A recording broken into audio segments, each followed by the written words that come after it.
Good evening, mi gente. This is Ray Collazo, the host and founder of Bomba Live, Found in Translation Simulcast. Thank you so much for joining us. Found in Translation stacks truth about politics and today's hottest issues. Con sabor boricua. Of course, Bomba Live is the perpetual Puerto Rican celebration. Again, this is your Ray Collazo. And when you're 48 days from the biggest election of our lifetimes, there's no other cause but my political mentor, Democratic strategist, and the most important Puerto Rican in college football, Abe Amoros. Abraham, buenas noches, hermano. Buenas noches, mi hermano. Saludos to you and our entire family, our live audience on Facebook, Instagram, YouTube, Twitter, as well as our podcast audiences on iTunes, Spotify, and all other audio digital platforms. And a special shout out to our radio listeners on WPPM 106.5 FM Philadelphia, hashtag People Powered Media. Good to be with you. No question about it, man. And when you're Latinos from the Keystone State, we get every 4 years, we get a lot better looking. We get a lot more calls from our chums. And that's going to be an ongoing theme of this conversation around how the Latino vote, and particularly the Puerto Rican vote in communities like Florida, in Pennsylvania, and some of these critical swing states to our democracy are coming to play. Later on in the show, in a few minutes, we're going to have one of the authorities on Puerto Rico policy and issues related to Puerto Rico and the diaspora. Federico DeJesus is going to be calling in from Washington, D.C. And I was blessed and honored. Talk about getting into the nitty-gritty of the Latino vote. Y'all need to take out your pens and for your notes on this episode, because later on the show, an interview that was taped earlier today with Carlos Odio from Equi's Lab, they're doing the critical analysis of the Latino vote coast to coast. But Carlos, being one of our great progressive Cuban-American political strategists, has a keen, acute knowledge of what's going on with the Florida dynamic. Of course, that includes the Puerto Rican community, the Cuban community, and the non-Puerto Rican Cubans, which is actually, Abe, projected to be over 40% of the Latino electorate this cycle. So all of our Dominicanos, Colombians, Nicaraguenses, they're gonna have a big say in who the next president is. But I know, Abe, that let me ask you a question, Abe. Abe, you have so many titles. I forgot to mention, besides being very powerful in college sports, but that's another story for another time. I'm looking through, I get an email, an announcement from the Biden campaign that my dear friend, I had many friends on the list, Abe Amoros, is one of the chairs of the Latino Leadership Council for the Biden-Harris campaign in Pennsylvania. Abe, can you share a little bit about this wonderful news? Yes, I had a wonderful discussion with Manny Guzman, who is the coordinator for the Latinx communities in Pennsylvania. Our young fella, future state rep. Future state representative, up-and-comer. I have a lot of respect for him. He has a work ethic that is absolutely amazing. What he did in the primary to win that race was just exemplary. I'm very proud of him. So, look, we only have 47 days, Ralph. We got 47 days left, and we've got to bring our people to the table. They can make the difference in Pennsylvania, not just in Philadelphia, but along the Route 222 corridor, those third-class cities in Pennsylvania. They're untapped in terms of resources in our brown communities, and our vote matters. In fact, this is the biggest election of our lifetime, bar none. I know that's said every year, Ralph, but this year is different.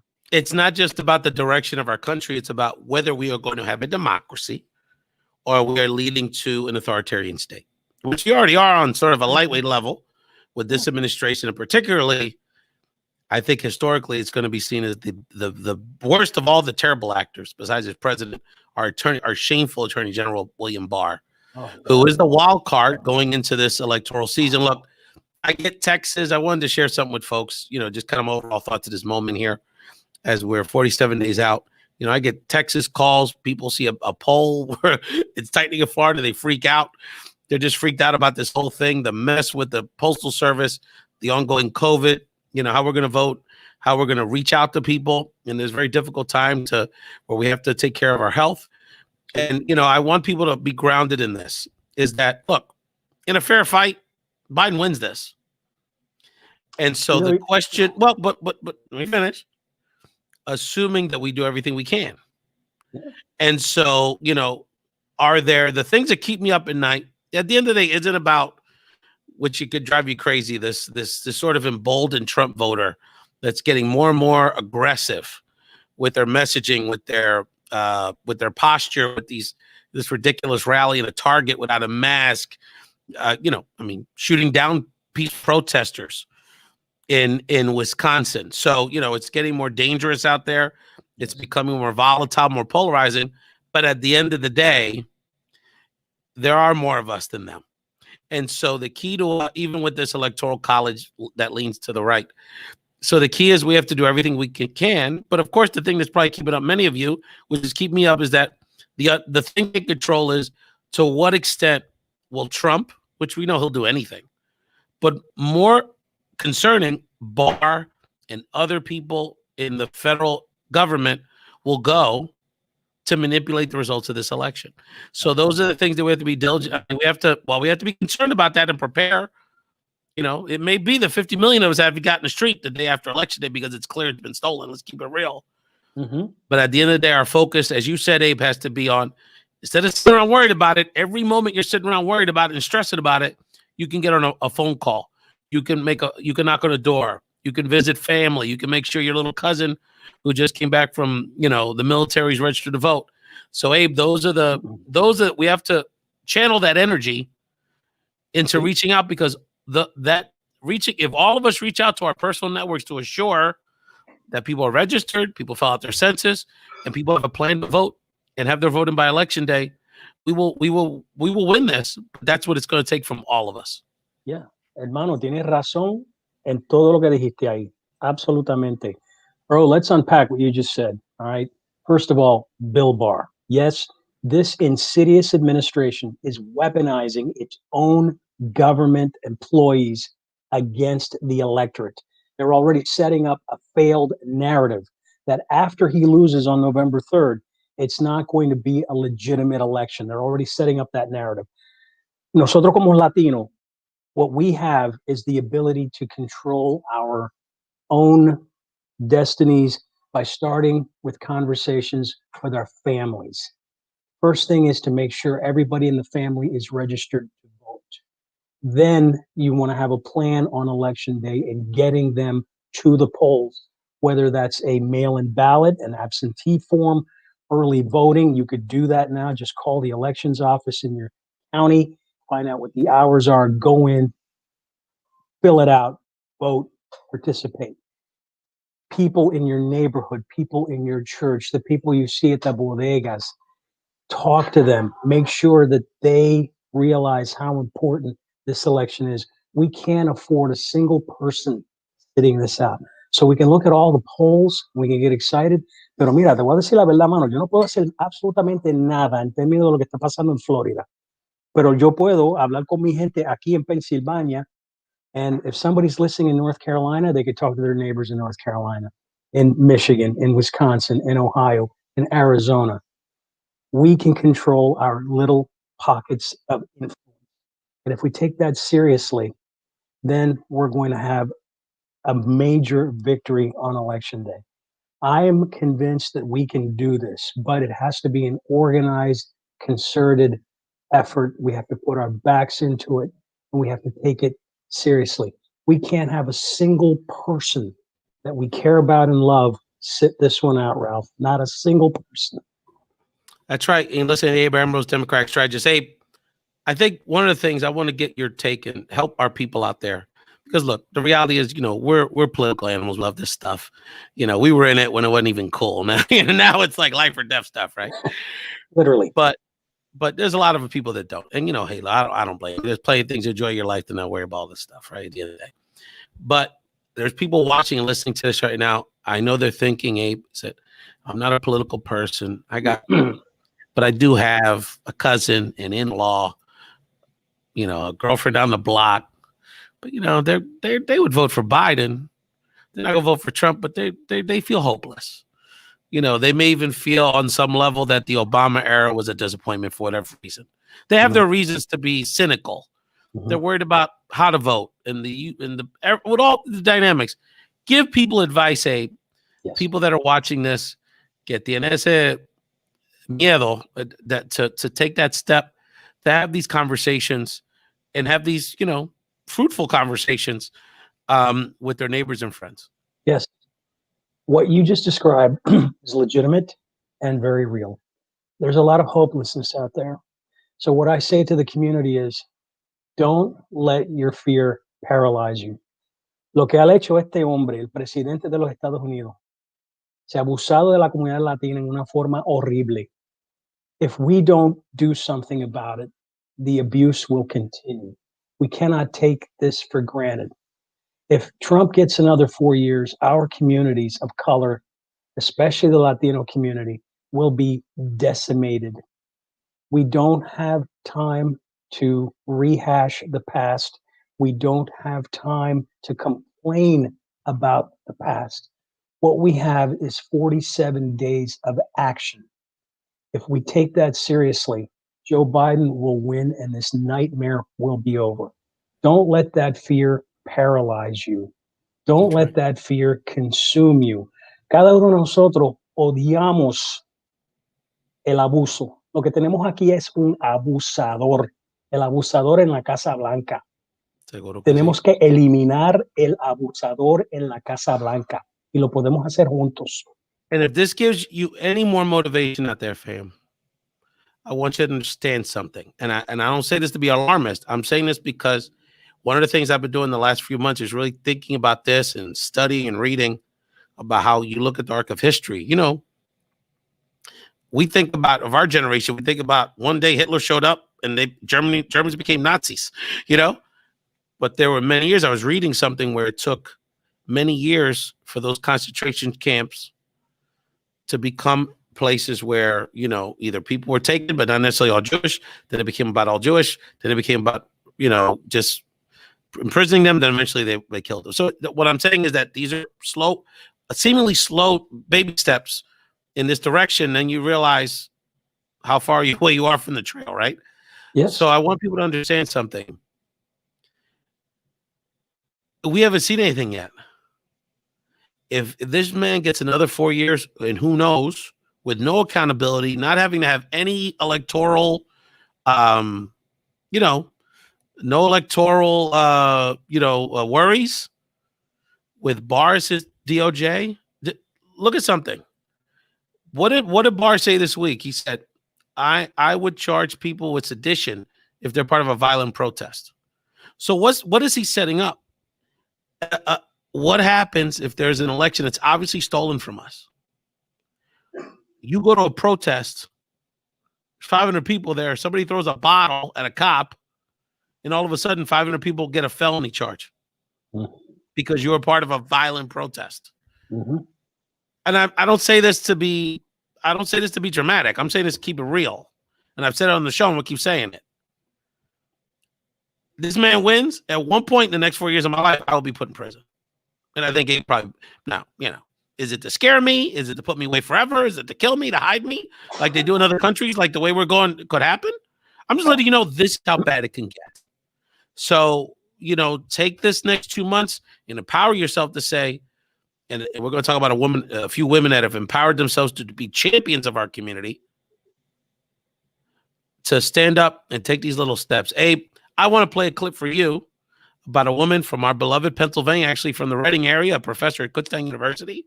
Much respect to our folks up there, Berks County. Professor Elisa Black, who at a town hall in Philadelphia with President Trump, spoke on behalf of all of us on some level, spoke her truth in a way with a strength that we have so little of in our politics, not enough, certainly not enough in our media. And I think in many ways spoke for millions of Americans as it relates to the importance, the critical importance to save, salvage, and protect the Affordable Care Act. And I'll get your reflections on the other side of the clip.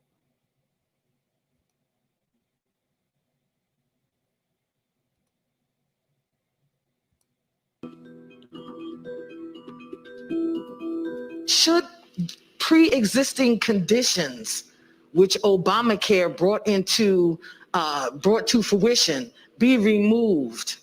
No. Please stop and let me finish my question, sir. Should that be removed within a 36 to 72 hour period without my medication? I will be dead.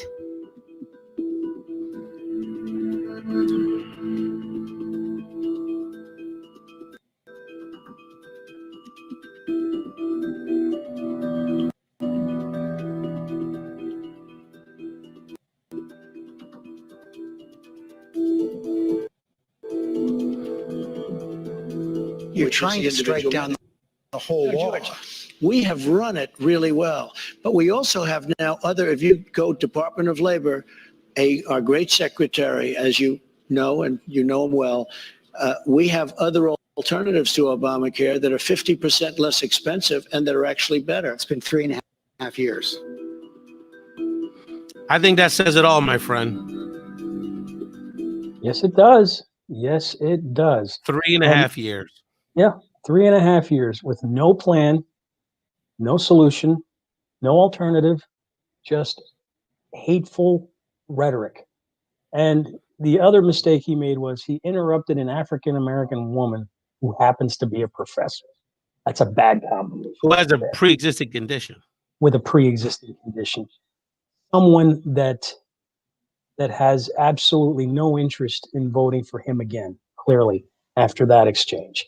The man is a charlatan. El tipo es un charlatán. El rey de los charlatanes. We cannot allow him another 4 years. One of your viewers just posted that she's afraid of what's going to happen in November. I'm going to say to her, take that fear, use it to motivate you to act. Get other people to act as well. Use that fear as a strength. Use that fear as a weapon for good. It's okay to be afraid. We're all afraid. We can't tolerate another 4 more years of this. But what we can do is mobilize together, because there are more good people out there than not. The 39%, Ralph, it's not going anywhere. The 39% is going to be the 39%. It doesn't matter. That's right. We have to just not even talk to those people right now. Let the little monsters talk to the little monsters. We don't need to go there. That's right. Vanessa Maria, who actually is the executive producer of the radio version of the show, is the person you were speaking about.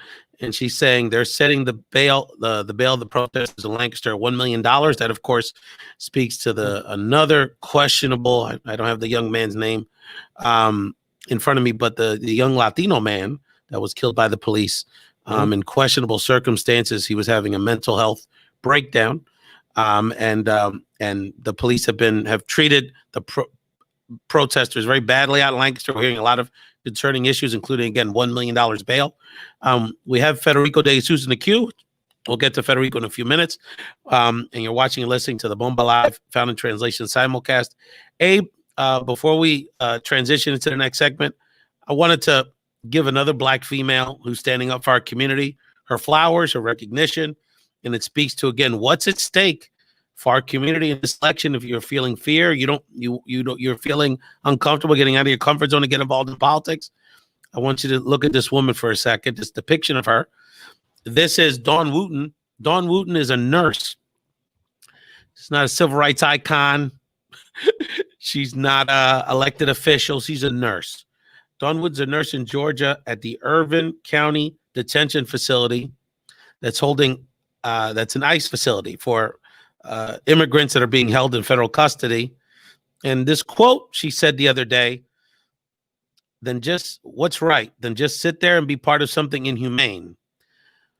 So Dawn became a whistleblower and is reported in the media and legal circles that in the proper authorities that there are women being forced to get unwanted hysterectomies in the ICE facility. And Federico, that's going to be on with us in a moment, who's a great historian of Puerto Rican history, much more than I am, can tell us better that history resonates with our community, because for decades, the same thing, forced sterilizations, happened to Puerto Rican women in the island of Puerto Rico, amongst the poor and darker, traditionally the poor or darker Puerto Rican women of that era. And so this, again, this ugly history of our country, sterilizing women, abusing women. And by the way, why are these women even in custody? If you're going to deport them, just deport them. Abe, I know you honor Dawn Wooten, but I know that just the fact that Miss Wooten, who's now been demoted and is working part-time now at that facility because of her bravery, I know it just it brings up a lot of emotions.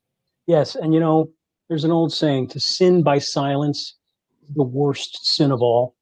So I commend her for her bravery, her courage. Right there, dog. History will treat her kindly. History will treat her kindly, and under a new administration, maybe, just maybe, she'll turn up a lot better with a better position than her current position now. But I commend her for her bravery and for stepping up when the moment called for it. And by the way, you know, we talk about this thing, oh, Black Latino unity, we don't work together. It's a Black female, not even from New York or Miami, just from Southern Georgia, which only until this new generation has had a Latino population, much of a Latino population. This woman stepped it up for women she probably had even a difficult time communicating with in language. This woman stepped it up because it was the right thing to do. And I say this, and it speaks to what Mr. Torres is saying in the chat, and we'll get to that in a minute. Antonio, it's a good point. And I just got to keep it real. I'll keep it real, bro. Yeah. Keep it real. Speak and I'm looking at my power. Latinos right now. This is a clarion call to say we're going to step it up right now. Ahora. If every Latino that's in ICE didn't go to work tomorrow, they could hold all these people. Mm-hmm. Let's just keep it real. Mm-hmm. Cierto. That kid, Andres Guardado in LA, innocent victim, innocent kid working night shift at a security guard, was killed by a Latino cop.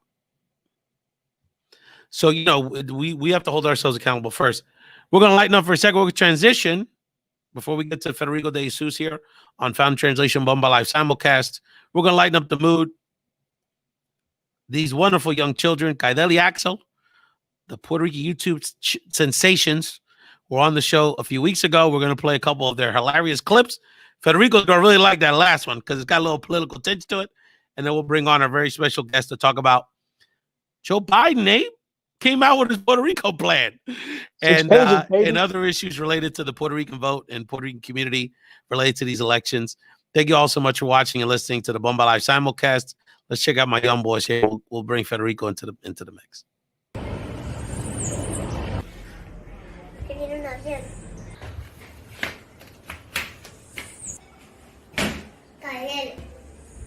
Ahí está llegando un avión. Pues vamos, vamos. Hola, bienvenido a Puerto Rico. Welcome to Puerto Rico. ¡Todo Puerto Rico!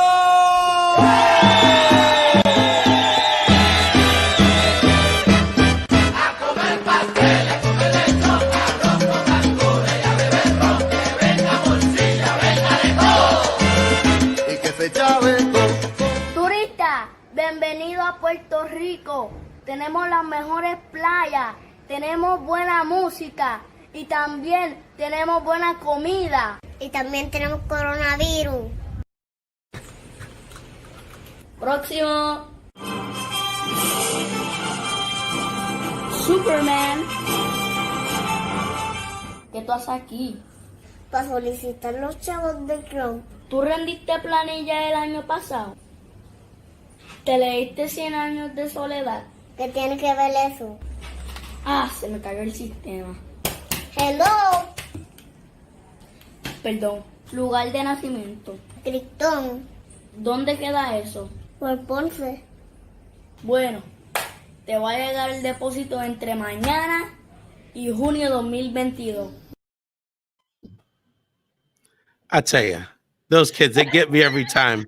Un saludo, Kaideli Axel, su papá, Jesus, in San Juan, does a great job with those kids. Thank you so much. We're so happy to bring on our very special guest, really one of the true experts on Puerto Rico policy and issues impacting the Puerto Rican community here on the island in the diaspora. Federico DeJesus, welcome finally to Bomba Live. Found a translation, brother.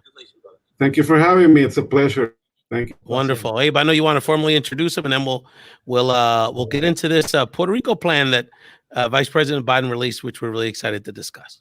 Yes, Federico is an expert in Puerto Rican politics and also the diaspora community in the United States of America, and he's here to talk about what this election means and how Latinos, Puerto Ricans specifically, can mobilize and organize and feel part of this election.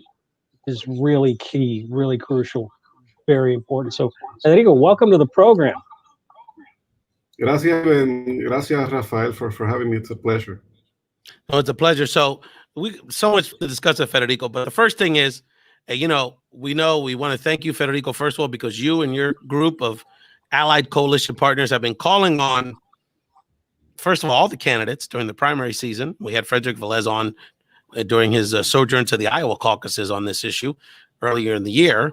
And then subsequently, once Biden formed, it was clear Biden was going to receive the nomination. You and other activists have been calling on, let's see a real comprehensive plan about what you would do if you were president to impact the Puerto Rican community on the island and in the mainland. We've been a small part of that. We've basically been banging that drum, Abe, how many months, basically saying the same thing. We were waiting for it. And lo and behold, as the polls are tightening and the election is unfolding here in the final months, we have what I would say is a fairly thorough Puerto Rico plan to chew on. So, Federico, share with us just some broad strokes around your initial thoughts about this plan that the Biden-Harris campaign have released related to Puerto Rico. And shout out to Frederick and all the folks at Power for Puerto Rico and the allies. Frederick also went to New Hampshire with us and Florida. So this has been a year and a half campaign with all the candidates, like you said. And thankfully, the laws of political gravity, at least some of them still exist. And the vice president was presenting his plan in front of the heart of the Puerto Rican diaspora in Kissimmee. It was long overdue. And as you said, it was very comprehensive. And we can pick apart the details of the policy, but it was just good to show a solid, firm, and specific commitment towards a key part of the electorate in Florida that will probably swing the state, and hopefully it'll swing it blue. So, Federico, I want to get to the status piece next, because that's usually what, unfortunately, people focus on as sort of the only issue in mainland Democratic Republican politics, which is not the case. But that obviously that is something we have to talk about. But why don't you share with people how the issues related to the debt and there wasn't much mention of the Promesa Board, but issues related to sort of the fiscal crisis and the relief, the ongoing relief needs of the island were addressed from your analysis. Sure. So let's start with the disaster and the hurricane. Biden made I think, solid commitment. Obviously, he had said that he would fully fund the recovery and that he wouldn't mistreat or insult Puerto Ricans as Donald Trump has done. That was good. But in terms of the specifics, he mentioned two specific things.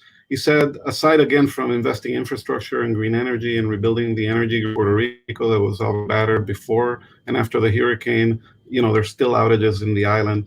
But related to going forward, he said that he would basically remove unnecessary barriers that the Trump administration has placed on Puerto Rico specifically to prevent the aid from going to the island. And at the same time, recognizing that, unfortunately, under this administration in Puerto Rico, there's been a lot of corruption, not necessarily the hurricane money, but there were arrests of other officials. So he said that he would bring a level of transparency, like when the Recovery Act, when he was in the White House and Obama was president, you could see on a map and you would hover over your city or your county and you could see how much ARA money, the Recovery Act money, was being spent in what project. And I think that Puerto Ricans deserve that money, but they also deserve that level of transparency. So aside from, all the empty gestures that politicians usually make, that level of specificity really showed that he studied this, that his team worked. And I think that moving forward, that's the type of investment in terms of the hurricane and recovery that Puerto Rico needs. Now, you mentioned the debt, which is obviously the other major problem, a $70 billion debt that's obviously unpayable, especially after 2 Category 5 storms, a series of devastating earthquakes, and now a pandemic. Puerto Rico's debt needs to be substantially reduced. He did mention the audit of the debt, which is something that people of all parties in Puerto Rico and in the diaspora have clamored for, because already the junta, the Fiscal Control Board, has declared that $6 billion out of that $70 billion was contracted illegally. So how much more was illegal, right? So we need a very independent and comprehensive audit of that debt. Obviously, debt forgiveness as much as possible. And Vice President Biden, in a demonstration of respect to the Puerto Rican community, said the junta needs to respect the elected leaders of Puerto Rico. Now, obviously, that's easier said than done. We would hope that the Promesa law would be abolished, but short of that, I think that he was very specific in the level of detail, for example, in reducing the level of austerity that the junta has imposed on Puerto Rico, from closures to reducing pensions and other cuts, for example, to the State Election Commission in Puerto Rico that recently had a debate in their primaries because the ballots weren't printed on time. That's obviously incompetence, but it's also a result of draconian tens of millions of dollars cut by this unelected junta. So, we can quibble with the details, but in terms of the economics, Biden promised what no presidential candidate has promised towards Puerto Rico, which is equal funding for healthcare programs, equal funding for SNAP. Puerto Rico doesn't even participate in that nutritional assistance program, and also under SSI, the supplemental security income that doesn't apply in Puerto Rico, but that the courts recently ruled that should. So the Biden administration would uphold that. And do much more. So again, happy to go into the details with you if you want. Yeah, no, and one of the things that I was particularly happy to see, and look, like I said, we've all on some level been this drumbeat and been critical of him as a candidate in the primaries and wanting to see more specifics around what he would do for the Puerto Rican community. So we're happy to see it. I think it's a little late, frankly. It's a little wish he had gotten it earlier, but nevertheless, it's comprehensive. But on the positive side, I specifically appreciate the fact that there's a lot of language there related to K through 12 and higher ed funding, and really trying to support the University of Puerto Rico in the system on the island, which, until this recent austerity period is one of the shining beacons of higher education in the Caribbean and Latin America. But the workforce development stuff, thinking about our great friend from Brands of Puerto Rico, Alan Taveras, there's a lot of emphasis around supporting Puerto Rican small businesses on the island. So what other highlights, before I ask you this question around how it tried to address the status question, what other highlights did you want to share with our Bomba Live community, Federico? Sure. So the plan also includes heavy investment in workforce development. Obviously, the labor force participation rate in Puerto Rico is around 40% compared to the U.S., which is about 63%. So that's something that we desperately need. You mentioned the University of Puerto Rico. In terms of K through 12, he mentioned tripling Title I funding for Puerto Rico, which is key. And I think that the tone in general was on mark. I agree with you that it should have come earlier. But listen, your friends are the ones who tell you what you want, what you need to hear, not what you want to hear. So this was a bit of love. And we finally got what we wanted. And obviously it's not perfect, but it's something that we can show the community when we go in and knock on doors, either virtually or physically. Again, big shout out to the folks at Power for Puerto Rico. Yesterday, they made 140,000 calls to Florida and Pennsylvania for the country to get people to the polls. So really proud of that. And we just got to keep the drumbeat going. Yeah, no, my brother Michael Collazo was one of them yesterday. He enjoyed it and was calling into Pennsylvania. And my team at Unidos will be starting in the next few weeks, focused on the Latino Puerto Rican vote in Pennsylvania. But before Abe gets in his questions related to sort of what you see as kind of the political impact of this plan, the last thing I want to share with you is, can you share with people how the plan addresses the status question? This is in the backdrop, and I think it'd be helpful too it also is in the backdrop of this sort of quiet jockeying of Puerto Rican members of Congress as it relates to some folks positioning themselves to basically support the ballot initiative. That's the plebiscite that's on the ballot in Puerto Rico in November.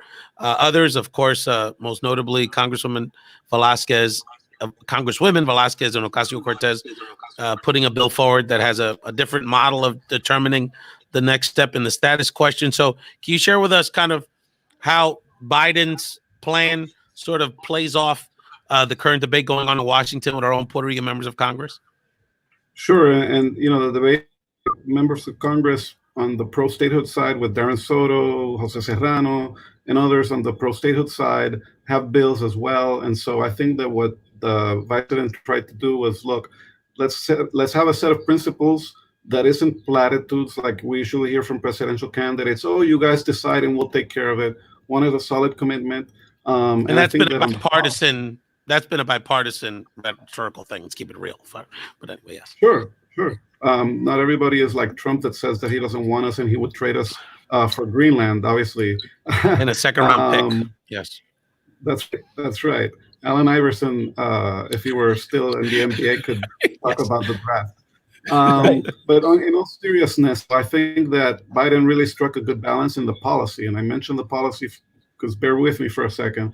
He basically committed to something we've been pushing for. We need a fair, inclusive, and binding process of self-determination. And what does that mean?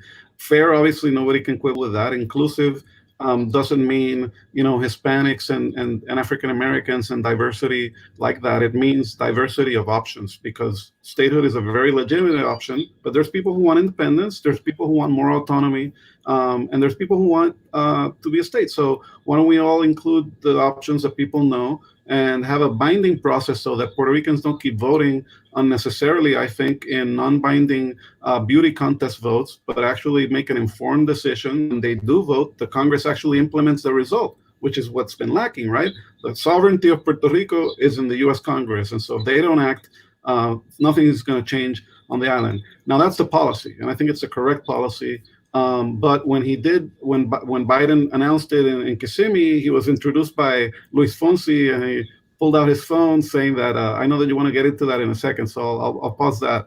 That basically he personally believes that statehood is the most efficient way to reach equality at the federal level.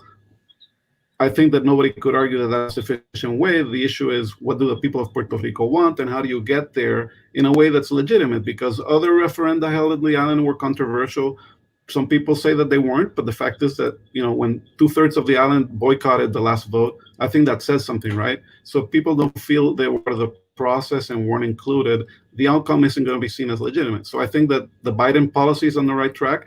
By putting his thumb on the scale, I think that Biden's into something that he probably shouldn't have. It's a decision that should be made by Puerto Ricans, and the government of the United States should abide by the result. So that's kind of my 10-foot level analysis, and happy to answer your questions, because I know this is a controversial absolutely. Abe, jump in here with your political lens. But I will say this, the last thing on the policy I want to share is that, I read it a few times and I didn't see the word Jones in it. But that's another conversation, Federico, that, the fact it wasn't even acknowledged with the Jones Act, and, that's something that is a big part of the mechanisms of the maintaining the colonial status of the island. So that's something we're going to have to continue to push. There's no question about that. Hey, jump in here, brother. Yes, please. The Jones Just Act for the of folks that are 1970. familiar. Exactly. Yeah, go ahead. No, jump please, in, go Federico. It's a $1.5 billion yearly tax on consumers in Puerto Rico that are forced to use U.S. flagged, owned, and manned vessels that are the most expensive in the world. And guess what? There aren't any liquefied natural gas carrying U.S. vessels. So Puerto Rico actually gets its natural gas from Russia and Trinidad instead of from Louisiana, Texas, or other U.S. states. So it makes no economic sense for either side. But that's what it is, right? We don't get everything that we want, but we'll keep advocating for a Jones Act relief for the island. I'm sorry to interrupt you, Abe, but I just wanted folks to know. It's quite all right. No. And if you don't know anything about the Jones Act of 1917, look it up. It's great discussion. It's a wonderful place to start the discussion in terms of fairness and equality for Puerto Rico. Federico, last week, every major publication in this country was talking about the Latino discrepancy with the Biden campaign. And then on Tuesday, we see some polling data that shows that he's actually doing okay with the Latino community. So, as an expert, seeing that Florida is going to be a bellwether for Joe Biden, what is really happening in Florida? Well, look, I know you have my friend and former colleague, Carlos Odio, who has all of the numbers and the stats and has really delved into being accurate in this. And I really commend Decky's research and my friend Stephanie Valencia. What's really going on is that Biden is ahead with the Latino vote, both in Florida and nationally. But let's take Arizona, for example. Everybody talks about Florida, but let's take a look at Arizona. I was looking at some numbers that had Biden, I think, with 63% and Trump with 33%. Now, that 33% number is too high. And so part of the thing isn't that just necessarily that Biden is behind somewhat, or even with Hillary Clinton, but that the pro-Trump Latino numbers are higher than they should be. Let's remember that before the station of families, before a lot of what's been going on, Trump got more Latino votes according to the exit polls than Mitt Romney did, Mr. Deportation. So what does that tell us? I think that we should be frank with our voters. There's a lot of conservative Latinos. There are a lot of Latinos who are racist, that are elitist, that are anti-immigrant.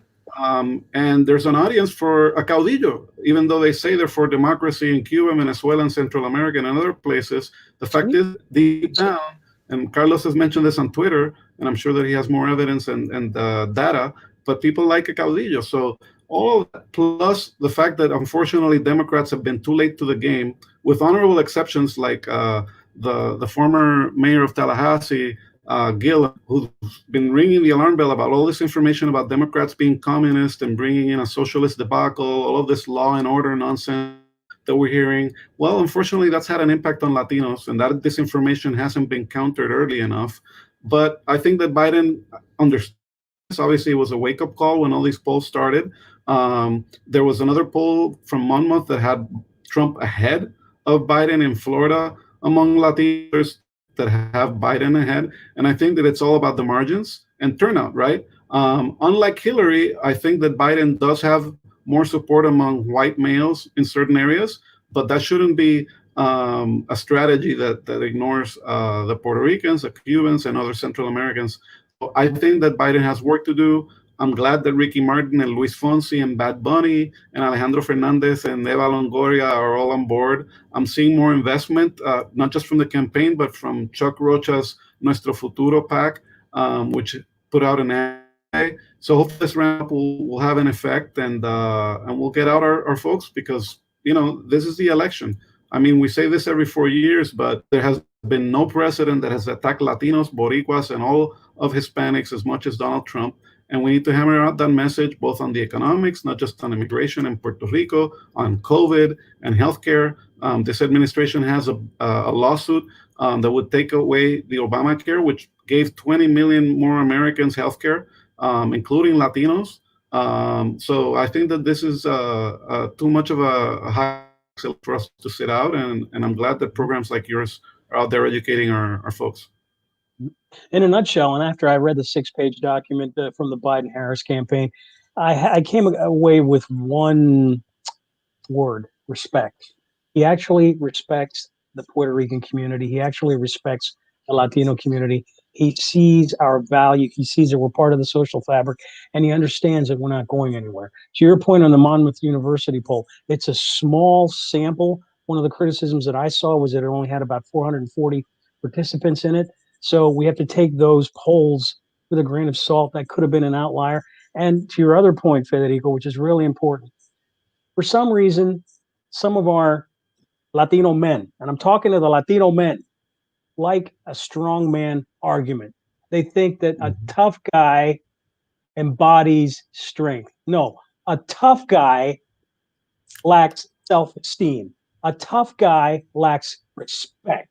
A tough guy gets nothing done, and most tough guys are nothing more than narcissists who have their own set of fears that they need to manifest upon other people. So just remember that. Don't fall for that strong man argument. It's nonsense and it's dangerous. So we can't buy into that argument. Simply can't buy into that argument. So Federico, do you think that Florida is going to be the most important state for Joe Biden, given the fact that we have so many Latinos there? You've got the Cuban Americans, you've got the Latinx community, you've got the Puerto Rican community in the area that you're talking about in Kissimmee and Orlando. How important moving forward is Florida going to be in terms of resources for this campaign? I think Florida is key, but as you know, we've seen in other polls, Biden is competing hard in Arizona, in North Carolina, even in Georgia. Some people even see Texas as competitive. I think that we've been used to that tease for the last couple of cycles, but I hope that we can get there. But so the more states that the Biden campaign is competitive in, I think that the higher the impact of the Latino community. If we have in North Carolina, for example, 200,000 Puerto Ricans, in Pennsylvania, about 450,000 Puerto Ricans. Obviously, there are all sorts of other Latinos there. And in Ohio, there's a big Puerto Rican community, and outside of Cleveland. So I think that we can have an impact. Obviously, there's 1.2 million Puerto Ricans in Florida. Obviously, the Cuban population in Florida is huge. In terms of voters, they're actually more than Puerto Ricans. And so I think that we should play everywhere. And I'm glad that the Biden campaign is even, one of their first Latino ads was a Puerto Rican woman in Wisconsin whose father died from COVID, sadly. So that's smart, right? We shouldn't think about Pennsylvania, Florida, Arizona. There's all sorts of swing states where the Latino community would play a role. And remember that Donald Trump won the electoral vote with a mix of 17,000 votes from Michigan, Wisconsin, and Pennsylvania. So that was really what decided the election, and I think Latinos will be pivotal to that. And so we're really excited for this election, and we hope that everybody gets geared up. It's a month and a half away. Yeah, now I actually want to ask, and then there's some folks that have a different point of view, which I do want to address in the chat, because I don't want them thinking I'm ignoring them. We'll get to you, my friends. But Abe, I do want to ask you, Abe, you're going to be one of the main point people for our outreach with the Puerto Rican Latino community in Pennsylvania. And obviously, the largest voting bloc amongst the Latino communities, Puerto Ricans. Why don't you share with our audience in the diaspora and throughout the diaspora around the country, just a little snippet about, what you're seeing on the ground and how important the Latino vote will be here in Pennsylvania. Oh, I see a lot of movement so far in terms of discussions, in terms of texts, in terms of virtual events. We're severely limited in what we can do in terms of door knocking, in terms of rallies because of COVID. And that's very frustrating because we as Latinos, we like to be in each other's porches. We like to be at events. We like to be at church functions. We like to be at picnics. We like to be at the bodegas outside, So this has been a real challenge. But everybody has a smartphone. Everybody uses that smartphone. Everybody likes to be in terms of they like to communicate via text. They like to communicate via Zoom. They use these social platforms like Facebook and Twitter, Instagram. We're communicating. We are communicating, and with a special emphasis on making sure that family members, neighbors, people you go to church with, they're all using these social platforms to communicate and talk about a plan to vote. And if you're not registered, you've got until October the 19th to register to vote. That is the key message. The activity continues. And now what we need are more people, more boots on the ground in terms of resources, making sure that everybody understands those key messages. That's right. And, Biden did have an interesting moment with after Luis Fonsi introduced him, sort of playing Despacito on the stage. He got a hit out of it. It was a little awkward, but nevertheless, Federico, I did want to ask you really quickly, while we can sit here and talk about Puerto Rican politics all day, really quickly, brother, because you're one of the people I respect the most as it relates to island politics. They're actually doing El Gran Debate, the first debate as we speak. Just any thoughts about the gubernatorial race on the island? We have not only the traditional parties, we've got some new parties actually to have a decent amount of support on the island. So it's going to be quite unpredictable. Just any thoughts about the governor's race on the island you wanted to share with our folks? Sure. I think that for the first time in a long time, I think since 2000, we'll see the Puerto Rican Independence Party get a lot more votes than we're used to seeing. And the last time they got 5% was in 2000 after Vieques. So, they've been getting 2-point-something% throughout the last cycle. I mean, that helps, right? That amounts a good candidate, generally considered a legit candidate, Definitely. And he's a solid senator. He's worked across the aisle to ban conversion therapy and on issues for the blind and the hard of hearing. We also have the Nuevo Movimiento Victoria Ciudad, who in some polls is even second after the PDP. Usually, obviously, it's the PDP and the PNP, the statehood and Commonwealth parties, duking it out. But I think people are tired of the same alternatives. I think that the candidates themselves are not necessarily traditionally aligned. For example, the pro-Commonwealth Party, which is usually the center-left party, has a candidate that's not a very well-known person. He's a small-town mayor, and he's more concerned on social issues. Usually those type of voters tend to flock towards the PNP. So there might be some realignments here and surprises that not a lot of people expect. There is a debate going on right now in WAPA. So if you have WAPA America, tune in and we'll see what happens. And we also have a debate. You also have a status statehood yes or no in November. So it's going to be a very interesting general election in the island. That's right. Federico, any final thoughts? We have Puerto Ricans and people watching from all over the country and throughout the diaspora. Un saludo a toda nuestra familia que está mirando de Puerto Rico en vivo. Just any final thoughts you have for our community at this moment in our history, Federico? Look, there's never been a moment where the Puerto Rican community has been more organized, at least in the 20 plus years that I've been in the state. It's not just Hurricane Maria. It's not just the economy. I think that we're waking up. And one of the first tools that we have, we're U.S. citizens by birth. We need to register. We need to go out to vote. We need to get energized because the COVID situation, the healthcare situation, the situation in the island, all of that depends on who we elect, not just at the federal level, but at the state and local level as well. Those are the people that wind up in Congress later, and those are the people closer to your community. So get engaged, get motivated, and look, the candidates, you're not falling in love to get married. You're hiring a manager to help the country out. Joe Biden is the candidate need, and I think that we should all vote. And I hope that everybody who listens just goes out and participates and makes democracy great again. I think that should be the key: make democracy great again, just or not like Trump has. Absolutely, Federico. Thank you so much, first of all, for what you do for the Puerto Rican community. There aren't enough people that have your expertise to be able to educate our community, particularly Puerto Ricans in the diaspora. They're not as in tune with island issues and language and culturally to teach us about how these issues impact our community. So thank you so much for your leadership and your friendship. We're going to definitely working together. We're going to let you go because I do want me and Abe, before we get into our next segment, to address our friends and have a little discussion with our friends here. So Federico, thank you so much. Gracias, hermano. And next time you come on, we're going to talk salsa, because I'm a big salsero también.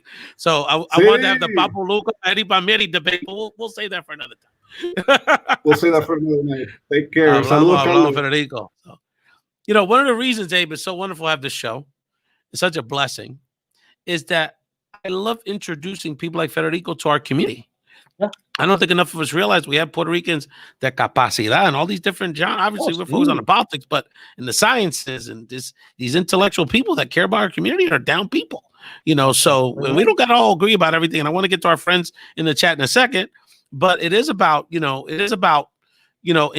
having a platform, because look, we're not going to get this on basic cable, or, if you wait for Channel 6 to discuss our issues with this kind of depth, you're going to be waiting a long time. So I'm really, and obviously, Abe, you're a big part of that conversation. I do want to address, we have a couple of friends in the chat. Angel, I want to get the name, Angel and Annalisa that basically think we're full of it. And so I want to address Angel's issue first. So true. So Angel's going into, and me and Angel, for full disclosure, I've been a little hard on him too, back and forth on Facebook. So I'll be fair to Angel. I've been tough on him as much as he's tough on me. So we're good. It's all fam, Angel. But he's talking about, well, you guys are full of it because the crime happens in cities and Democrats run the cities. So we're talking the presidential election. And, I don't want anyone to walk away here thinking that, I think Biden's a god. I don't believe that. I think there's no saviors here. We have to work together. He's a vessel. He's someone we can work with. I just sat here and critiqued, made some, I think we did some fair analysis of the good and the bad of this proposal. I was pretty clear that it came too late. We should have had it earlier, and the outreach should have happened early. But the reality is, Joe Biden's not going to stand silent if women are getting raped and abused in these ICE facilities. We will have, Kamala Harris was at Taller Puerto Riqueño in North Philly today.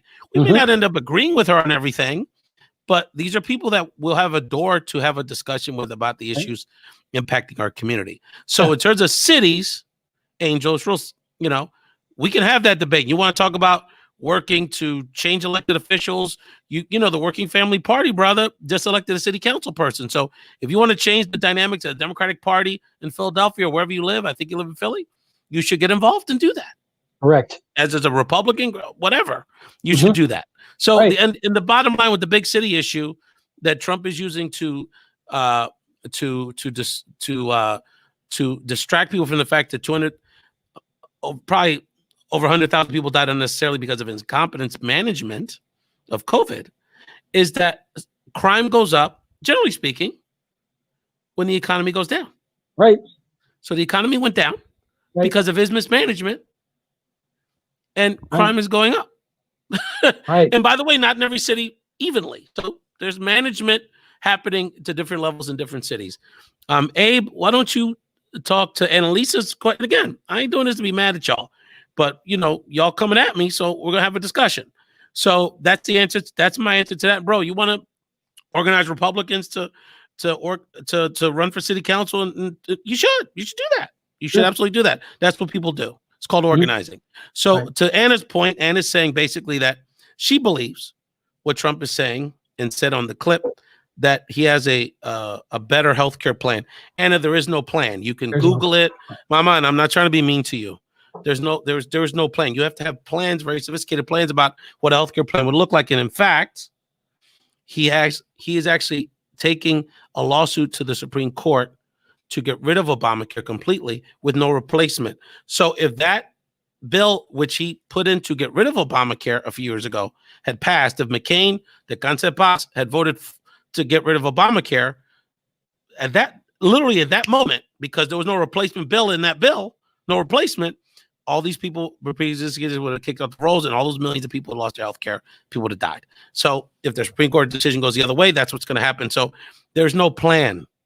I mean, you can Google it, you can look for it, go on the White House website, go on the it doesn't exist. It doesn't exist. We're not lying to you, Ma. We're not lying to you. Now, we can disagree on other things.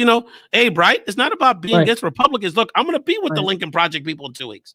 So address this situation, because I don't want these people thinking we're against having a discussion. But we got to deal with facts. A healthy dialogue is important. That's how we learn to understand each other.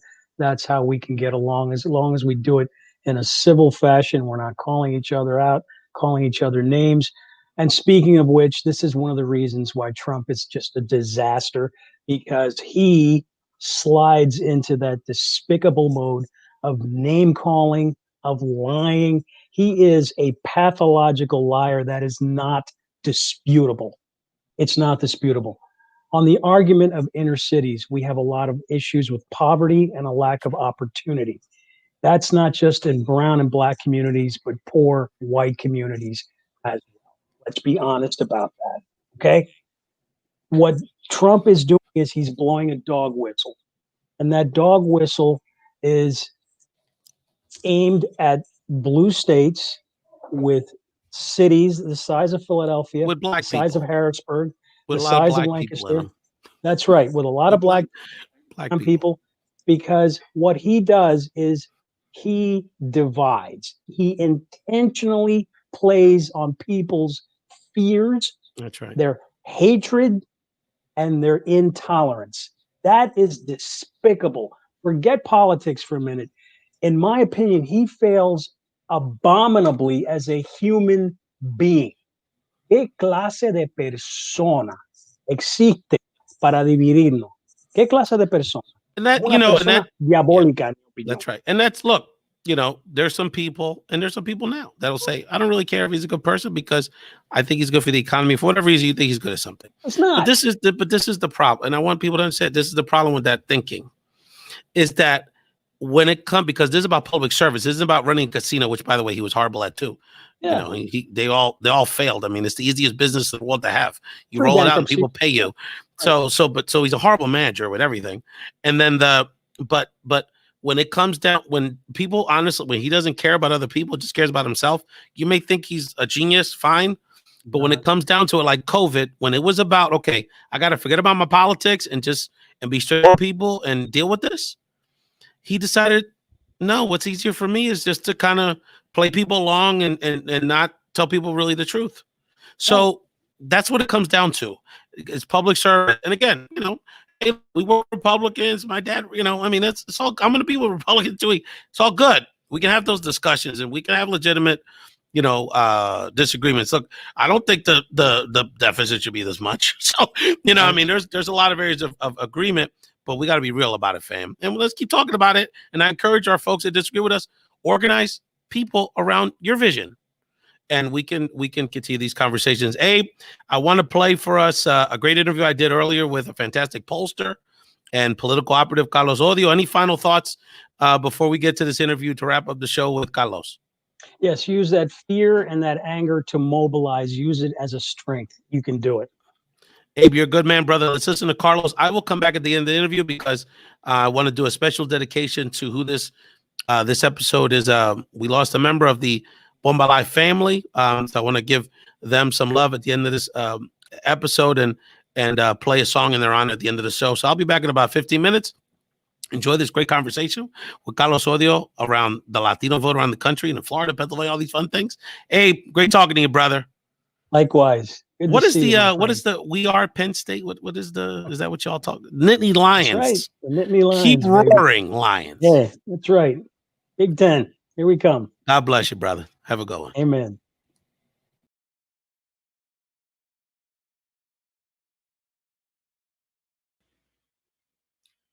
Welcome back to Found Translation, a show that stacks truth about politics. And as I often say on the show, you need to bring a notebook, apuntate, because we are giving you the kind of information that is very hard to find on mainstream media, and bring you the people that are really making it happen. And this fella is not as despite the main, which is world class right now, brother. You may not know the face, but he's doing some incredible work behind the scenes as the co-founder and senior vice president of X Lab, a top-notch Latino data research communications firm, and one of my Cubanito homies, Carlos Odio. Carlos, welcome to Found Translation. Ray, it is good to be on. Finally, it took me this long to get an invite. You know, what does a friend have to do? Well, you know, I have to give credit to a great friend of mine who I want to connect you at some point. One of my great LA Cuban friends, Nisam Leon, the Cuban Lion on social media. He's a great sports commentator. And he did one of those. You remember that scene in Do the Right Thing when Spike Lee tells the Italian guy, "Hey, how come there's no brothers on the wall?" Yep. He kind of did a nice little tweak to me the other day. Say, "Hey, all this Cuban Puerto Rican unity stuff, bro, and I don't see any of my people on the show." So anyway, but overdue for sure. Great friend and part of the family here on Found Translation. So Carlos, before we get into the political stuff, you have your wealth of knowledge, but again, got to give respect to the main. And I'm thinking, where did this style get inspired? Hold on. I have a theory. I believe you are channeling the great 80s superstar, the Puma himself. Oh, wow. Jose Luis Rodriguez. Oh, man. That's good. I see your play. Not only is it dashing, but it's a subtle little subliminal message to the Venezolanos. I see your dash, your play, brother. You got game, bro. There's no question. Strategy behind the style. Can I tell you the real strategy behind the style? This is pure up pandemic hair. It's like it's survival around here. Survival. No question about it. Fun fact: when I worked at Democracia, actually in those years when me and your wife were coworkers, I was actually by coincidence, didn't know. I actually attended the Puma's citizenship ceremony at the Miami Beach Convention Center. We're doing voter registration with our crew at Democracia, and the Puma walked out. He's one of the 2,000 people. So yeah, so I was part of his history in this welcome to America moment. But Carlos, in all seriousness, you know, you've been very popular in the progressive circles because people have seen polling and people are getting really nervous and trying to get an understanding of what's going on with the Latino community, specifically in Florida. But I first want to get, you work with X Lab. You're doing some incredible research on trends and the attitudes of Latinos with these elections around the country. So just give us a big picture, a thumbnail sketch of kind of where you see the Latino electorate falling into play here as we're 47 days out from Election Day. Yeah, and Ray, you'll appreciate, we've been doing this research now for a year. The interview requests have only hit in the last 10 days because you had kind of the Florida freak out happen. Yes. But the numbers are not that different. That's what's kind of interesting here. We're not releasing numbers that are, they haven't shifted as much as you might expect. Listen, where we are today, it is a very strange year, as you can imagine. And I think a lot of the attention has been paid on Florida. As you know very well, the Latino vote is different by state. We have a different environment this year because normally you'd have a big outreach blitz coming out of the primary, and instead we had a pandemic. And so the shape of outreach has looked very different. You don't have the physical presence that generally makes such a big impact. But the big picture is, for a long time, we saw no movement for Donald Trump. Donald Trump was not increasing on the Latino vote. He had a slight shift after 2016 where he kind of normalized a little bit, especially in Florida. But 2019 onwards, we haven't seen Donald Trump really uptick until recently. In the last month, in this last wave of polling, you see some consolidation of voters who are probably more Republican leaning and were waiting for an excuse to come back to him and have finally found one. Biden, meanwhile, we talk about Biden underperformance. A big part of what we saw coming out of the primary is a lot of Latino voters just didn't know very much about Joe Biden. It's not that they had hostility toward him. It's that they didn't know very much about him. They knew he was vice president and couldn't tell you anything beyond that. And so when we first polled coming out of the primary, what we found is a lot of people just saying, I'm going to wait and see here. I need to hear more. They weren't shifting to Trump. It was, let's see what this guy's about. as he has communicated, as allies have communicated on his behalf, you see him now bouncing back up to what a generic Democrat was getting in our earlier polling. And now in a state like Arizona, he is probably more or less where he needs to be. If the election were today, Joe Biden wins. I think we know that. Yes. The question is if dynamics change in any way. And I know, I follow all the forecasters just like you do, and they say it's not going to tighten, and the fundamentals are what they are, and it's not going to shift, and the polling is so. But listen, I lived through 3 cycles of Florida where we went into election day thinking we were going to win. And what always happens is a regression to the mean, right? Especially the white vote, white support levels might pull very high, but once it comes down to actual voting, you get a narrower margin there. And so what we are saying is, sure, if we vote today, given where Biden is at with older white voters in particular, some non-college white voters that he's made gains with, he'll probably be okay. But what happens if those numbers start to drop in any way? And you're going to have to make up the difference. And where is that difference going to have to come from? It's going to have to come from the Latino vote. And do we have the numbers today to make up the difference? And the reality is we're in a good place, but we're not in the kind of place that we need to be in to make up for that kind of deficit should that moment come. Well, anyone that thinks that things can't change just have to remember the name Jim Comey and how he changed the dynamics multiple times in the last 90 days of the election. And the other dynamic here is that, and I keep telling this to people, and this is what keeps me up at night, is that we have no idea, particularly because of Attorney General William Barr, what they'll try to pull. The ultimate nightmare scenario of federal agents going into a county election board office and taking ballots. That's like in the realm of possibility. So all these things are major factors. And the debates, look, the debates were wild cards in 2016, and you just never know how they impact people. And we're talking to Carlos Odio from Equi's Lab here about the Latino vote. Carlos, of course, you're the go-to for Florida. Can you explain to people, because I really appreciate the way you explain sort of the buckets of Latino voters. There's people that have very little understanding and just think it's Florida from the 80s. They see a couple stories about Puerto Ricans in Central Florida. They just think, oh, it's Puerto Ricans now. Yeah. But it's a lot more nuanced. So the flavor of the week too. Yeah, and then there's been you would think, Caracas has been relocated to Tampa or something. But so explain to people kind of how the electorate breaks down in reality and some of the dynamics you're seeing. Yeah, absolutely. So more or less what you have is around 30%, probably shy of 30% in most cases, of the Hispanic electorate, Hispanic registered voters are Cuban. It is different kinds of Cuban as well, right? You have older generations. You have those who came in the pre-80 waves, 50s, 60s, 70s. You had those who came Mariel onward in the 80s. And then you had a generation that came post-90s. And then you have the U.S. born, right? And actually today there are more U.S. born Cuban Americans in the electorate than there are históricos, which we call like the old guard. So that's one piece of it. Then you have more or less equivalent in terms of eligibility, slightly less on registration, and then lagging a little bit, I hate to say it, on actual voting is the Puerto Rican bloc, which is also more complex than people give it to. Somehow people think that, to your point about Caracas, they're like all of San Juan, and maybe like 3/4 of Ponce relocated to Orlando after the hurricane. You have, as you know, a population that's been growing since the 90s and the aughts. You have New Yorkers who moved down. You have big waves. The number of post-Maria is actually probably smaller than people expect, but you still have a large and growing, mostly concentrated in Orlando. And then the other 40-odd% is a whole constellation, federation of other national origin groups, right? Another, like 18 other groups, the biggest being Mexican-American, Dominican, Colombian, Peruvian, Venezuelan, Nicaraguan, did I say Nicaraguan? And so on and so forth.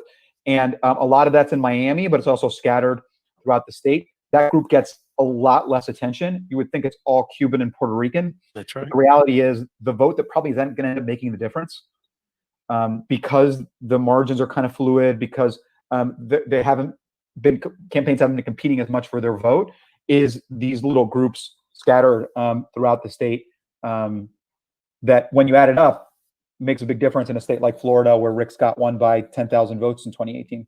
That's right, because, and I tell people all the time, I tell this story all the time on the show, is that in 2016, I have a cousin that grew up on the island, and he didn't move to Tampa because of he just for economic opportunities, not Hurricane Maria. He's a pretty middle class guy. His dad had a successful lumber business on the island, and I remember him putting a big thing on Facebook that I'm going for the Latino ticket. It's 2016, Hillary and Rubio. So I call him and I said, "Primo, I love you, bro, but I mean, I need to understand what's this concept."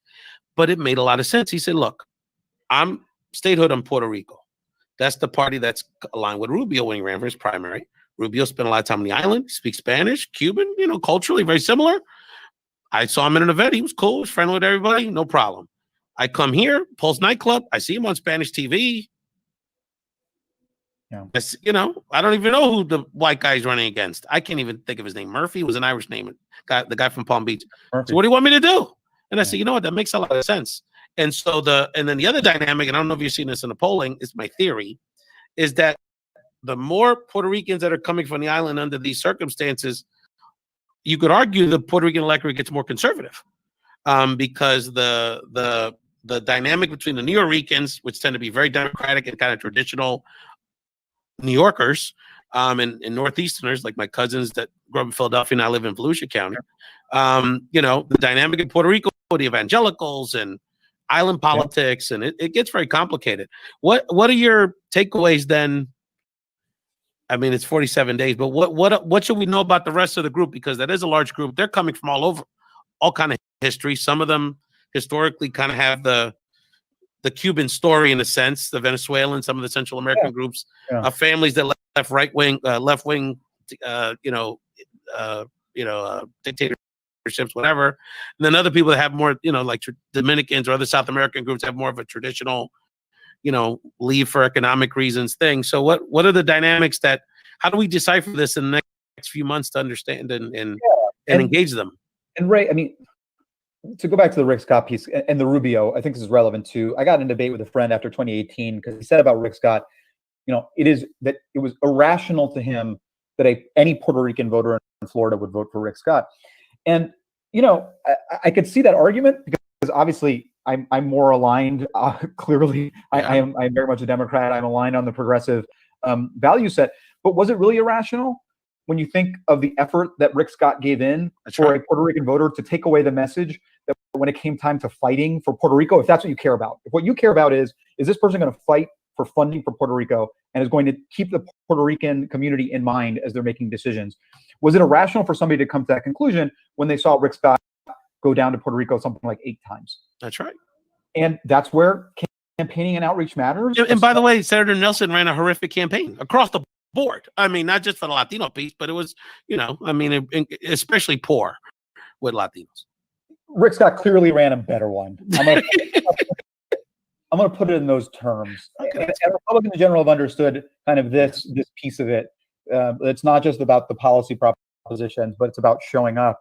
That's right. Understand you. And you have to explain these policy positions because, again, the political system in Puerto Rico is different. I mean, there are Democrats or Republicans, but there's other parties. So you just have to, you can't make assumptions. People even understand some of these nuances, especially when they're coming in some cases under, dire circumstances. What else? So what does Biden's team, Democrats, progressives, what needs to be done in Florida, brother, over the next 47 days to maximize Latino Democratic turnout?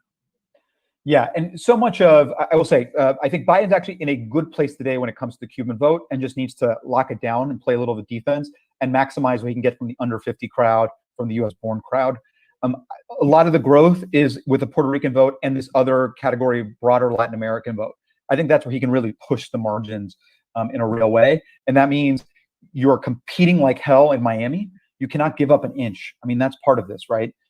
You have to match dollar for dollar. At this point, I think it's Biden's actually outspending Trump pretty heavily in the Miami market. Needs to keep that up. Needs to do the same in Orlando, and then needs to push hard in places like West Palm that we don't talk about as much, but has a very sizable Mexican American, Colombian, Guatemalan population. Puerto Rican population. My wife, all her family from Long Island relocated to West Palm Beach. And that, like, you have a Democratic base there, right? You have folks where they are more progressive leaning. And where when you test any kind of messaging, you just say like, hey, let me tell you something, anything about Joe Biden, the numbers go up, right? Some messages better than others, but generally speaking, any communication increases support for Joe Biden because we're operating a deficit. We're months behind in this. So to answer your question, I just think the next piece, this sprint, is an all of the above strategy. There's no one thing. You got to do it all. You have to throw things like efficiency out the window. We care about efficiency because we don't have that much money usually. Joe Biden has tons of money. There's a lot of money moving in the broader funder spheres. And you got to throw out this, like, what's the cost per vote? It's like, nah, bro. Anything you could possibly do to get a Latino vote, you start throwing money at it right now because we don't know what's going to pay off. And we are right now in a war where Donald Trump is waging asymmetrical warfare when it comes to campaigning. No, and even if it's Utah just throwing money out, just getting the basic information out there about the facts. Basic information, yeah. Because the some of the nonsense that especially our Spanish speaking voters are getting fed in South Florida is, I mean, it's criminal. And we're talking to Carlos Odio, great political mind, and one of the leaders of Eki's Lab that's really cutting edge work, really getting to understand through research, data analysis, and communications what the Latino electorate's about. You hear a lot of, you may see a couple headlines in Politico, but you really have to delve into the good work that Carlos is doing that we've never really had a space until these last few cycles to really understand. So give us another state that you're looking at, Carlos, you want to note and share your findings. I mean, obviously, Arizona and some of the Southeast states, my home state of Pennsylvania, have Latino populations that can make a difference. Texas in a dream scenario or a best case scenario, but give us another state that you're finding interesting in your research. Yeah, I'd say, obviously a lot of folks want to talk about Arizona, and I think we just got out of the field in Arizona. We just released some numbers there. I think it makes sense to look at that. The Arizona vote, Biden is doing well. He's trending about where Clinton did. Ideally, he'd actually be exceeding the 70% mark. He's been kind of in the 60s. He needs to get higher to what actually Sinema got in 2018 in her Senate race, where she eked out a victory. And, the two dynamics, on one end, you have, as I mentioned, appeal for Trump among younger men. It is especially non-college younger men who, like with white people, like with his core base, similar demographic. I mean, people don't understand, like, how could it be? It's like, well, it's because they're operating and occupying the same spaces as the non-college white men who are Trump's base.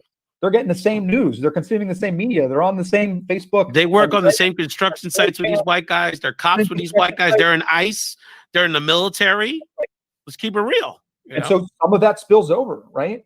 And that there is this very stubborn view of Donald Trump as this, like, great steward of the economy. And it's not because of, like, any particular details, more so than this idea is, like, but he's a businessman, right? He's like an outsider who's going to shake things up. Shot. People like listen to the Joe Rogan podcast, and like love Elon Musk. It's like all the same. It's all the same thing. Like they're like, yeah, Trump. Yeah, he's a racist. Let's talk about economic opportunity and like what I can create as an entrepreneur. It's like folks who drive Uber but have like 3 hustles on the side. Like you kind of understand somewhat where that appeal comes from, even if I don't agree. But I don't want to lose focus on the fact that where the real growth in the vote can come from is Latinas, right? Latinas are going to save us. Latinas fled the Republican Party en masse, the few that were left there. There's a huge gender divide today, and there's still actually more room for growth in both turnout and support. Latinas turn out at rates lower than non-Latina white and non-Latina Black voters. And so there's running room, right? And when we saw you did any kind of messaging, the numbers still move. That's incredible. You see super high, like 70s plus support for Joe Biden, and you message a little bit about Joe Biden, and it even grows higher. And so that's the dynamic I think we're seeing play out in Arizona, where, again, if the election were today, we'd be fine. If the white support for Biden starts inching closer to what Clinton got, then all of a sudden you're going to need the Latino vote to go up from the point it is at today. No question about it. You're listening to Carlos Odio, Eki's Lab. Carlos, appreciate you coming on the show. Thank you so much. The last question I have for you, my friend, is give me a lesson of fatherhood in quarantine. Or a story or a nugget, or besides the hair game. It's been a blessing in disguise. It's a blessing in disguise. Like, I have a 1-year-old and a 3-year-old. I wasn't spending any time with my 1-year-old, just to be honest. We had moved. We both had jobs. She was in childcare and like didn't see her.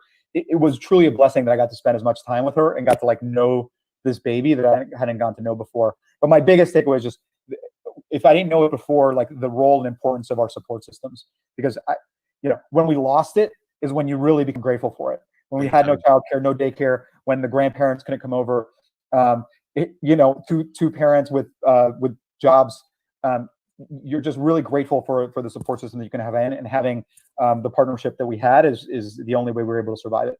Carlos, let people know they can follow and keep an eye on the good work that you're doing with Ecky's Lab. I recently am starting the Twitter thing, so I've been on Twitter. So a lot of our stuff comes out on Twitter. On Game strong, brother. I'm trying, brother. It's at Carlos Odio, and then at Ecky's Research is also where we drop a lot of our leading kind of insights there. Fantastic. Well, Carlos Odio, thank you so much. You're doing God's work, brother. Thank you. You're teaching me every day with your research and your findings. The Pennsylvania research you did was very illuminating.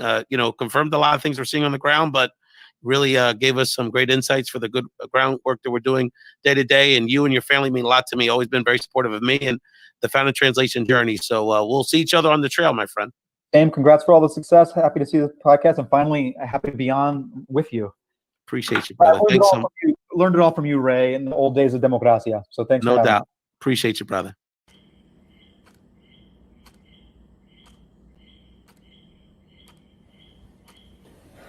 Vamos a empezar de nuevo. ¿Cuánto es 2 más 2? No sé. ¿Cómo se llama esto? Eso es un 4. Así que 2 más 2 es igual a... Vamos a tratar de esta manera. Aquí hay 2 galletas. Y en el plato hay 2 galletas. Si muevo estas 2 galletas al plato, ¿cuántas galletas hay en el plato? Axel. Galletas. Axel, ¿cuántas galletas hay en el plato?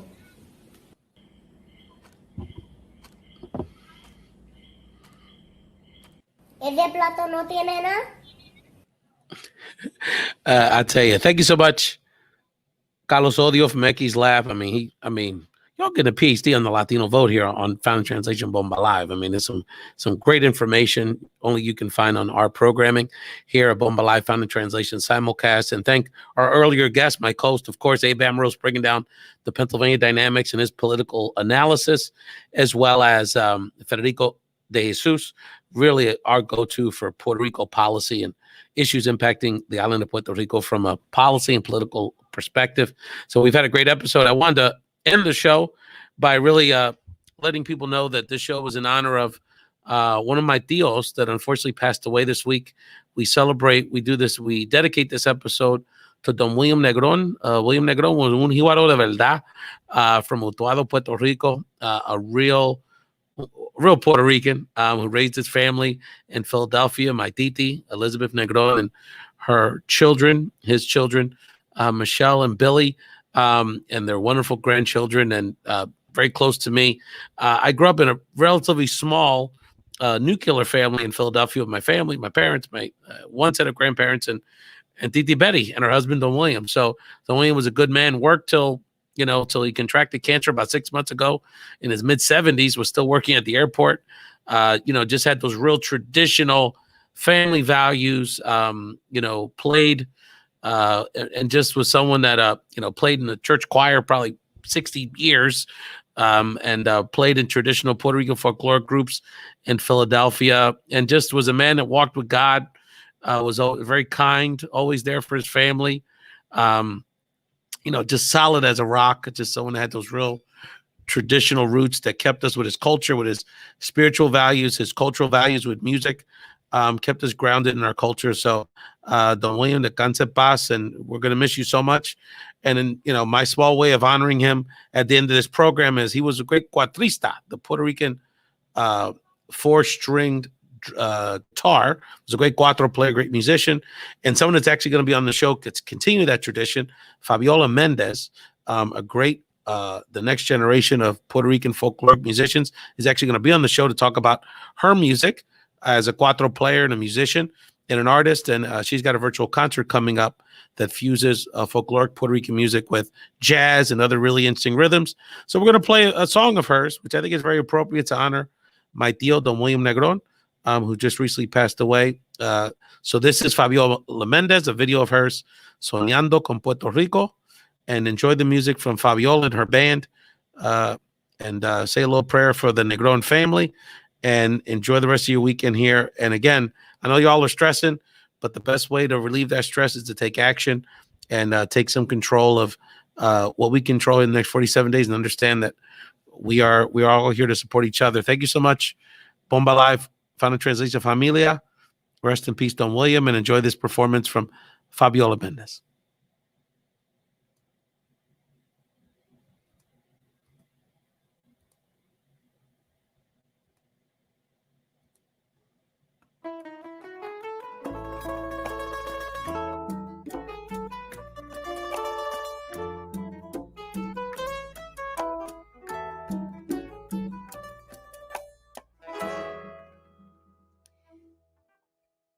Si por casualidad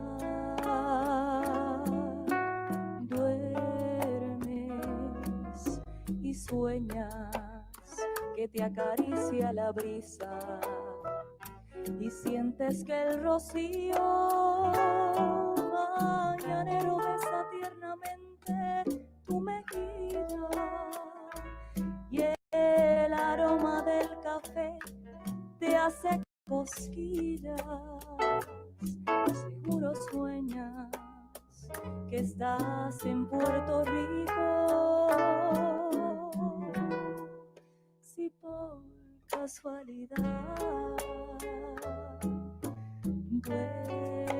duermes y sueñas que te enamoran las olas y que hay un cielo azul en conjura con la luna para hacerte prisionero.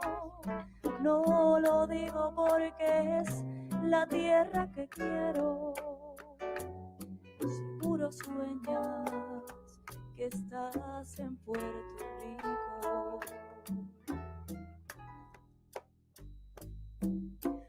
Yo no puedo ocultar el orgullo que siento de ser puertorriqueña. Y es que mi pensamiento, no importa dónde voy, se fuga hacia la islita. No importa dónde voy, a la tierra bendita. Pensamiento, vuela.